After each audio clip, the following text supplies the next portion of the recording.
vivez à mes crochets sans rien apporter, et maintenant vous croyez pouvoir prendre le contrôle de ma maison. Non, plus jamais. Jake s'est levé, me lançant un regard noir, mais je n'ai pas bougé. J'étais plus grand que lui, plus costaud que lui, et je n'allais pas me laisser intimider par ces petites crises.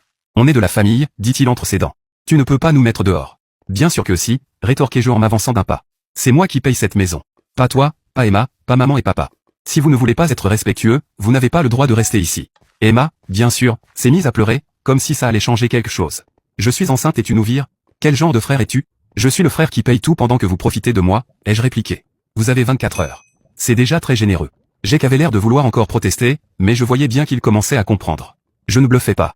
Ma mère, qui était restée silencieuse jusque-là, a enfin pris la parole. Tu ne peux pas faire ça, chérie. C'est ton frère et ta belle-sœur. C'est la famille. Mais je m'en fichais. Je l'ai déjà fait, répondis-je en désignant l'avis d'expulsion qu'elle tenait dans ses mains. Vous avez 30 jours pour trouver un autre endroit, vous aussi. Si vous n'êtes pas parti d'ici là, j'entamerai des démarches légales. Un silence pesant est tombé dans la pièce. Mon père n'a rien dit, il fixait juste la table comme s'il ne savait pas quoi faire. Ma mère avait l'air au bord des larmes, mais je n'allais pas reculer. Ce n'était plus une question de gentillesse. C'était une question de respect de moi-même et de poser mes limites. Après quelques longues minutes, je suis retourné dans ma chambre, les laissant digérer la nouvelle. J'ai verrouillé ma porte, me suis assis à mon bureau et j'ai pris une grande inspiration. Je venais de faire quelque chose que je n'aurais jamais cru devoir faire, virer ma propre famille. Mais vous savez quoi? Ça faisait du bien. C'était la bonne chose à faire. Je n'allais plus me laisser exploiter. La maison est restée étrangement silencieuse le reste de la soirée. Personne n'est venu frapper à ma porte. Personne n'a essayé de discuter. Je crois qu'ils avaient tous compris que je ne plaisantais plus. Cette nuit-là, j'ai mieux dormi que je ne l'avais fait depuis des semaines. Mise à jour 1. Après avoir distribué ces avis d'expulsion, je pensais que la tension dans la maison allait soit exploser, soit que tout le monde allait enfin reculer et me prendre au sérieux. Dans tous les cas, je savais qu'il n'y aurait pas de retour en arrière. J'avais tracé ma ligne dans le sable, et je n'allais plus laisser personne la franchir. Mais au lieu de l'explosion à laquelle je m'attendais, la maison est devenue silencieuse. Trop silencieuse, en fait.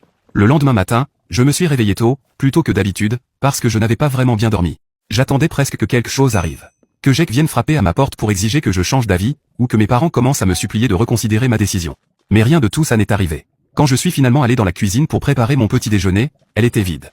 Personne n'était levé, ni Jake, ni Emma, ni mes parents. Pendant un instant, j'ai cru qu'ils avaient fait leur valise en pleine nuit et étaient partis sans rien dire, mais je savais que c'était juste un vœu pieux. Je me suis fait mon café, je me suis assis à la table et j'ai attendu. Je n'avais pas envie de bavarder, ni de me justifier encore une fois. Ce que j'avais fait était nécessaire. Ils m'avaient poussé trop loin, et il n'était plus question que je vive comme ça. Ils ne me respectaient pas. Et ils ne respectaient pas non plus le fait que je payais tout. Tout ce que je voulais, c'était un minimum de décence, et même ça, ils n'étaient pas capables de me l'accorder. Au bout d'un moment, ma mère est entrée dans la cuisine, le visage marqué comme si elle n'avait pas dormi de la nuit. Elle n'a rien dit au début, s'est juste servi une tasse de café et s'est assise en face de moi. C'était la première fois qu'on se retrouvait seul depuis que je lui avais remis l'avis d'expulsion. Le silence pesait lourdement quand elle a enfin ouvert la bouche. Chérie, dit-elle d'une voix douce et fatiguée, je sais que les choses ont dégénéré. Je n'ai rien dit. Je fixais mon café, attendant la suite. Je savais qu'elle allait s'excuser, ou du moins en donner une version, mais je n'allais pas la laisser s'en tirer aussi facilement. Je n'avais pas réalisé à quel point ça s'était dégradé entre toi et ton frère, continua-t-elle, la voix un peu tremblante. On essayait juste de les aider, et je suppose que je n'ai pas vu à quel point c'était injuste pour toi. Ça m'a pris de court. Je ne m'attendais pas à ce qu'elle admette ça, en tout cas pas aussi vite. Pendant un instant, j'ai cru qu'elle commençait enfin à comprendre que je n'étais pas le méchant dans cette histoire. Mais je n'arrivais pas à me débarrasser de la frustration de tout ce qui s'était passé. Tu n'as pas seulement ignoré ce que je voulais, ai-je dit, la voix plus dure que je ne l'aurais voulu. Tu as pris leur parti à chaque fois. Comme si tu partais du principe que je finirais par céder et leur laisser tout prendre. Je sais, souffla-t-elle presque. Mais on pensait que, eh bien, tu as toujours été le plus fort. Jake, lui, n'a jamais eu la vie facile. C'était son excuse à chaque fois. Jake n'était pas fort. Jake avait eu plus de mal. Jake avait eu besoin de plus de soutien. C'était comme s'il pensait que je n'avais pas de limite parce que j'étais celui qui avait sa vie en ordre. Et tu crois que moi j'ai eu la vie facile?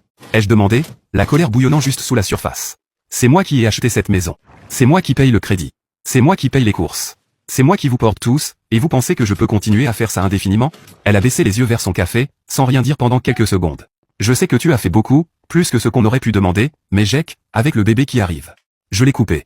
Ce n'est pas une question de bébé. C'est une question de respect, et vous ne m'en avez montré aucun. Elle a soupiré, visiblement épuisée par toute cette histoire, mais je n'allais pas la laisser s'en sortir avec quelques excuses fatiguées. Tu sais, on pensait juste bien faire, a-t-elle finalement dit. Jake et Emma, ils n'ont pas grand-chose. Et c'est de ma faute, peut-être? Ai-je rétorqué. Je ne leur ai jamais demandé de venir s'installer ici. Je n'ai rien demandé de tout ça. Ils doivent gérer leur propre vie, et tu ne peux pas continuer à les sauver en me sacrifiant à leur place.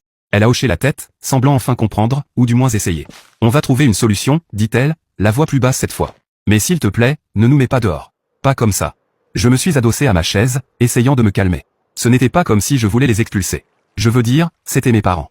Mais en même temps, Je ne pouvais pas continuer à vivre dans une situation où il ne respectait pas mes limites. J'avais déjà trop laissé passer, et maintenant, il fallait que je pose le pied par terre. Je ne veux pas vous mettre dehors, ai-je dit en essayant de garder mon calme. Mais les choses doivent changer. Je ne peux pas continuer à vivre comme ça, à être traité comme si je ne comptais pas dans ma propre maison. Soit les choses changent, soit, oui, vous devrez trouver un autre endroit où vivre. Elle n'a pas discuté, s'est juste contentée de hocher la tête en silence. D'accord, dit-elle. On trouvera une solution.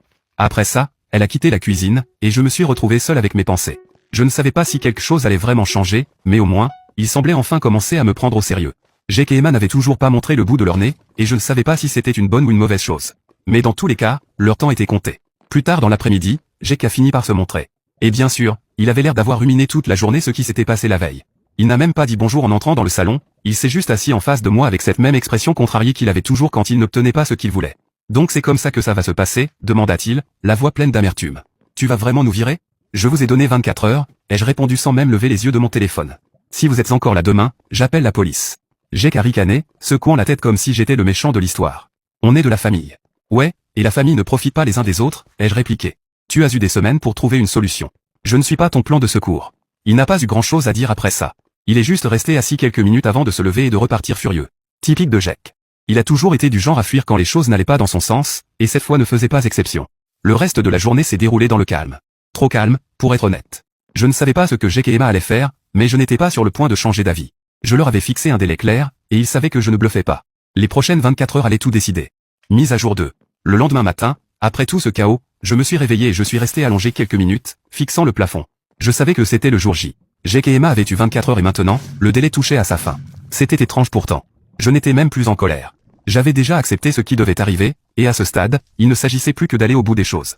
Quand je me suis levé et que je suis allé à la cuisine, j'ai tout de suite remarqué que la maison avait une ambiance différente. Pas attendue, exactement, mais silencieuse, comme le calme avant une tempête. Personne n'était dans la cuisine, alors j'ai décidé de me préparer le petit déjeuner. Le frigo était encore un peu vide après le dernier pillage de Jake et Emma, mais j'ai fait avec ce qu'il restait. Assis à table en train de manger, je repensais à la façon dont toute cette situation avait dérapé si vite.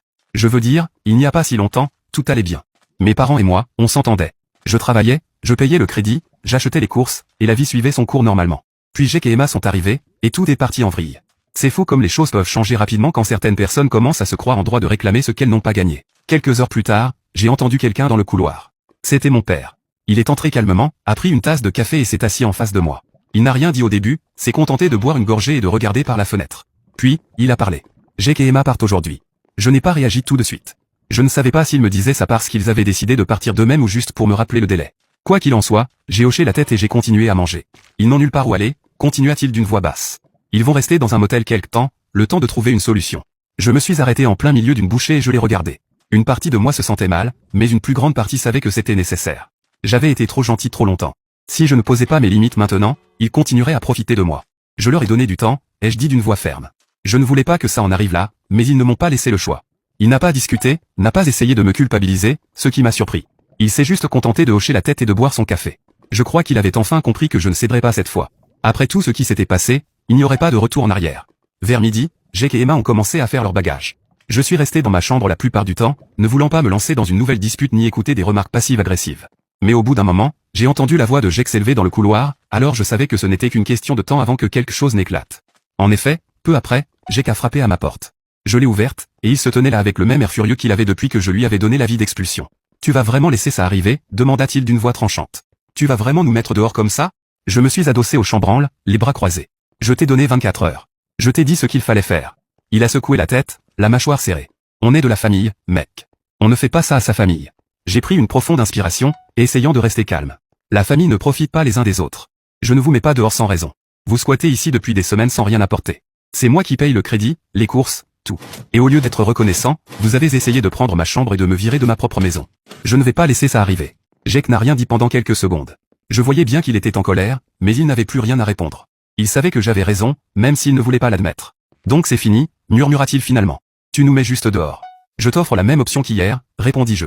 Tu peux trouver un autre endroit où vivre, ou bien rester dans la chambre d'amis et me respecter, moi et mon espace. Mais si tu n'en es pas capable, alors oui, tu pars. Jake me lança un regard noir, puis tourna les talons et s'éloigna sans un mot. Je refermai la porte et poussai un long soupir. C'était épuisant, mais je savais que c'était nécessaire. En milieu d'après-midi, Jake et Emma étaient partis. Je ne les ai pas vus partir, et honnêtement, je n'en avais pas envie. Je n'attendais ni au revoir émotionnel ni rien de ce genre. Ils avaient fait leur bagage, les avaient chargés dans leur voiture, et ils étaient partis sans me dire un mot. La maison paraissait différente après leur départ, plus calme, moins tendue. Mes parents ne m'ont pas beaucoup parlé ce jour-là. Je crois qu'ils étaient encore en train d'assimiler tout ce qui venait de se passer. Ma mère avait l'air contrariée, mais elle n'a rien dit. Peut-être qu'elle avait enfin compris que je n'étais pas celui qui avait causé tout ça. Jake et Emma m'avaient poussé trop loin, et voilà le résultat. Ce soir-là, ma mère a frappé à ma porte. Elle est entrée, s'est assise au bord de mon lit et a fixé le sol pendant un moment. Je voyais bien qu'elle cherchait les bons mots. Ils sont partis, dit-elle doucement. Je hochai la tête, sans rien dire. Je n'aurais jamais pensé qu'on en arriverait là, admit-elle. Je ne réalisais pas à quel point on te mettait sous pression. Je la regardais, sentant une partie de ma frustration se dissiper. Ce n'est pas que je ne voulais pas aider, expliquai-je. Mais vous m'avez traité comme si je ne comptais pas, comme si mes besoins et mon espace n'avaient aucune importance. Elle soupira et acquiesça. Tu as raison. On aurait dû le voir plus tôt. Nous sommes restés silencieux quelques minutes. Je voyais bien qu'elle était bouleversée, mais au moins, elle commençait à comprendre mon point de vue. Je ne veux pas que toi et papa partiez, dis-je, brisant le silence. Mais si les choses ne changent pas, je ne peux pas continuer à vivre comme ça. Elle hocha de nouveau la tête et se leva lentement. On va trouver une solution, dit-elle. Les choses seront différentes, je te le promets. En la voyant quitter la chambre, je ressentis un mélange étrange de soulagement et d'épuisement. La situation avec Jake et Emma était terminée, mais il restait encore du travail à faire avec mes parents. Je savais que ça n'allait pas être facile, mais au moins, cette fois, ils semblaient prêts à m'écouter. Pour la première fois depuis des semaines, j'avais l'impression de pouvoir enfin respirer à nouveau. La maison était silencieuse, et la tension qui flottait dans l'air avait disparu. Ce n'était pas une solution parfaite, mais au moins, j'avais retrouvé mon espace. Et surtout, j'avais retrouvé mon respect.